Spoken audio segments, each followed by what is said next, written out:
So now we're closing out one of the big chunks of this course, which is about CPU virtualization.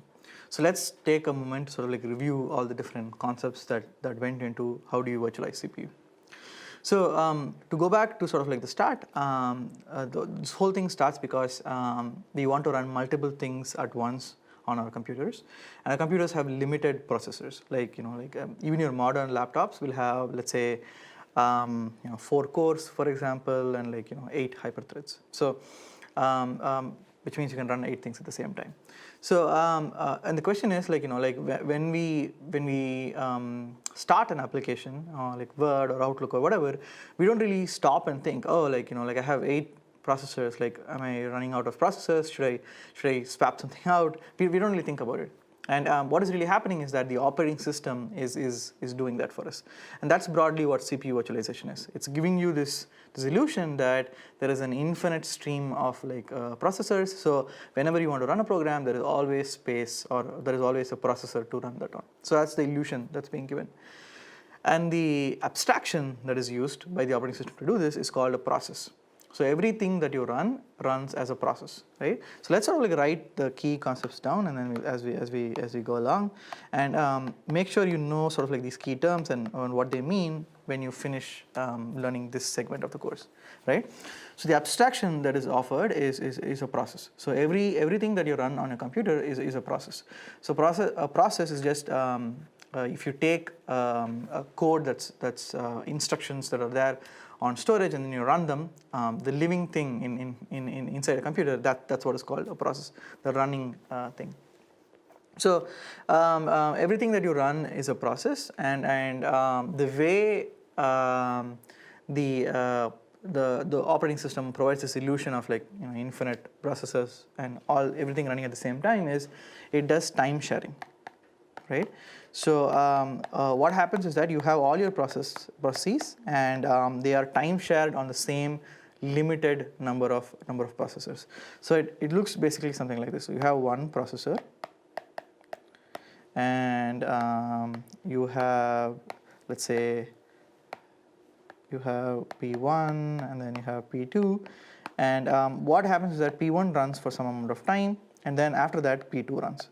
And the switching is carried out at such a high frequency that you never actually see that for some amount of time P2 is not running.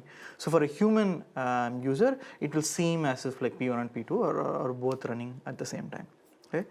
Now, in order to accomplish this, there is a whole bunch of hardware setup that's required, and you need a whole bunch of software mechanisms that's required. So let's talk a little bit about that. Right. So now, if you want to time share different processors, different processes on the same processor, there are several key things you need to be able to do. So, for example, you ran P1 for some amount of time. You want to stop P1, right? So the key capability that is required is you need to be able to save and restore process state, right? So this is called a context switch.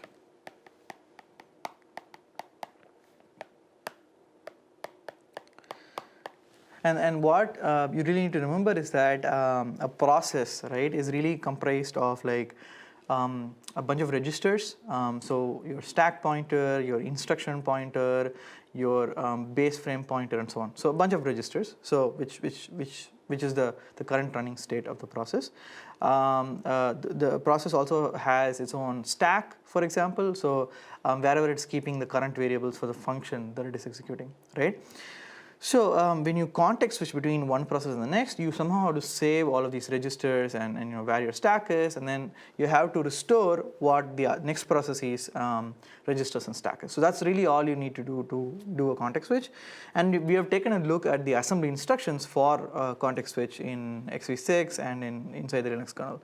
So it's a fairly, well, I wouldn't call it simple. It's a small set of code, right? It's about 14 lines or something. So all you're really doing is you're putting all the registers onto the stack, and then you're moving stuff off the stack into the actual register. So that's broadly what a context switch is, right? Now, a context switch allows you to save and restore, but there are other problems you need to handle to be able to do time sharing. For example, when process P1 is running, like, how do you get control back? Like, we are running process P1 directly on the processor, right? We are not running it through some other software layer. It's running directly on the processor for high performance. So how do you get control back? And the key thing that we use for that is the timer interrupt. So every so often, there will be a timer interrupt, and whenever you get a timer interrupt, there will be an interrupt handler table, which will basically cause the operating system to run. So if you remember, interrupts are provided by the hardware, and there is a table that you set up when you boot up the machine, which basically says when you get this interrupt, this is what you have to do. And so when you get a timer interrupt, the code that handles the timer interrupt says run the OS. And now when the OS runs, what it will do is it will then pick the next process that it has to run, right? And in the middle of handling the timer interrupt, of course, you have to make sure to save processor P1 state before you run the CPU state. So the context switch has to take care of that. So after that, you restore P2 state and you continue running. Another thing you have to be careful about is,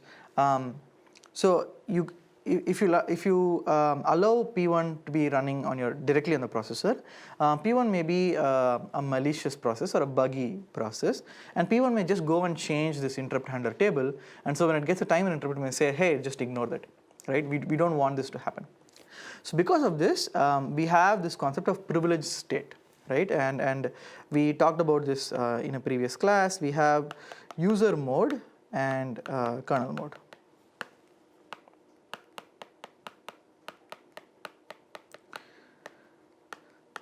So again, this is enabled by hardware. So there is a particular register in your hardware that indicates whether you are running in user mode or in kernel mode. When you're in user mode, you can go to kernel mode. When you're in user mode, the only way you can go to kernel mode is by executing a trap. When you execute a trap, you also say, like, you fill certain registers so that you say, hey kernel, like I want you to do this task for me. And the user cannot actually directly execute any kernel code. The only thing it can do is execute a trap, and all this trap is a request to the kernel, and the kernel then looks at the different registers and it says, it seems like you want to do a write system call, so let me do that for you. And then once it's done, then it basically says to the user, I've done this work, the results are in this register, and then it switches back to user mode, right? So user mode does not have any control over privileged state, only kernel mode has. And stuff like, for example, the interrupt handler table is going to be privileged state that can only be modified by the kernel mode. So because of this, even if a process is malicious or buggy, it cannot change the interrupt handler table, and because of that, we have safety. We don't really need to trust the users anymore. Like, they can write whatever code they want. We still have control, and we know that they will not be able to change anything in the kernel such that they can affect another process or get control of the computer. So taken together, these are all the different concepts that together provide the illusion of a process, the abstraction of a process to users. So make sure you understand, like, how a context switch works, all the different things that need to do. Take a look at the XV6 code. We did a walkthrough in a previous video where we basically looked at, like, what happens in the CPU scheduler, how it transfers control to a different context, how it gets control back, and so on. So these are all good things to review as you wrap this up, and hopefully by the end of this you have a very good grasp of, like, how a single processor is shared among multiple processes and how it is done so in a safe and efficient manner.